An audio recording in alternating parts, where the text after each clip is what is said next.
Y ya como presidenta del país, el miércoles 2 de octubre, se espera que Claudia Sheinbaum visite Acapulco, Guerrero, y realice una evaluación de las zonas afectadas por el huracán John, así como para establecer los planes de continuidad de ayuda que requiere la entidad. Las actividades las realizará junto con su gabinete y con la gobernadora del estado, Evelyn Salgado. Y por cierto, este domingo comenzó el arribo de los mandatarios que asistirán a la toma de protesta de Claudia Sheinbaum. El primero en llegar fue el presidente de Cuba, Miguel Díaz-Canel. Llegó al aeropuerto Felipe Ángeles. Por la tarde aterrizó el presidente de Brasil, Luis Ignacio Lula da Silva. El presidente de Colombia, Gustavo Petro, retrasó su llegada a México, ya que acompañará a las familias de los 8 miembros de la Fuerza Aérea Colombiana que fallecieron en un accidente de helicóptero.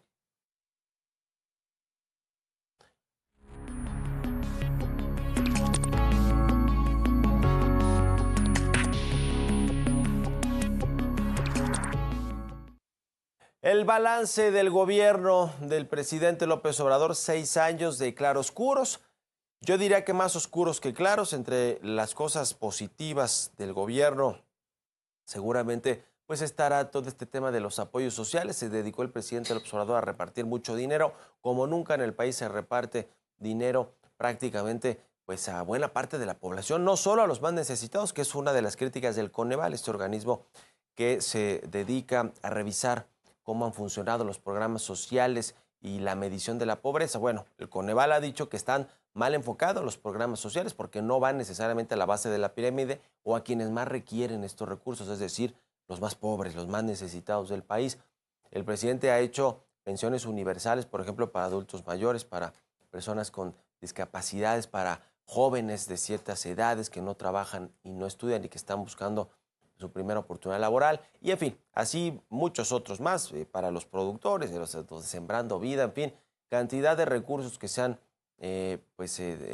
dado a las familias, a las personas del país y que pues es difícil mantener en el tiempo, en los presupuestos.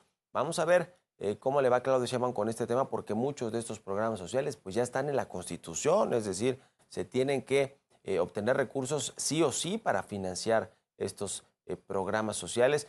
Fue sin duda alguna una de las promesas del presidente cuando fue candidato, pero además es una manera de mantenerse en el poder y de obtener este tipo de votos, de votaciones tan altas como la que se logró el 2 de junio con 36 millones de votos. ¿Por qué? Pues porque hay un gasto social muy importante del gobierno clientelar que le genera votos. Esa es la realidad. Y no es una receta de Morena o del López Obrador, es una receta priista que supo muy bien mejorar López Obrador y utilizar a su favor y a favor de su movimiento. Quizá del lado positivo está también todo el tema de pues la política laboral. Se aumentaron los salarios, se pues combatió el outsourcing ilegal para mejorar las prestaciones de los trabajadores, se, digamos, restituyeron muchos derechos laborales en términos de prestaciones que no se tenían, con las afores, con los temas de las aportaciones patronales para el retiro de los trabajadores. En fin, hubo un avance en la política laboral del país, eso sin duda parece un logro. Pues quizá también haber mantenido el equilibrio macroeconómico y financiero, más no el crecimiento económico, que esa fue una gran deuda que dejará el presidente López Obrador, de un crecimiento raquítico de la economía, a pesar de que cayó una crisis importante internacional de salud, la del COVID-19, que afectó a la economía de todo el mundo, pero en México cayó 8%, la economía más de 8% en el 2020, mientras que en el mundo, pues la economía promedio cayó 3%. El presidente no quiso echar mano de recursos financieros para ayudar a las familias ni a los afectados por el COVID-19. Fue hasta este último año de gobierno cuando ya se endeudó, ahora sí, para financiar este gasto público enorme de 9 billones de pesos para este año. En todo caso, si bien se puede reconocer que hubo equilibrio financiero económico, pues deja una deuda enorme con el tema del crecimiento. Él prometió 3 o 4% y no crecimos ni uno promedio en sus 6 años de gobierno. Y en los oscuros, en lo que fue terrible a mi juicio, ustedes tendrán la mejor opinión, pues es la inseguridad y la violencia, 200,000 muertos a cuestas, con países controlados, con ciudades y estados y localidades del país controlados totalmente por el crimen organizado. Bueno, el caso de Sinaloa es un botón de muestra, pero está Chiapas, pero está Tamaulipas, pero está Sonora y el Bajío, por supuesto, también con Guanajuato, otros estados que controla la oposición.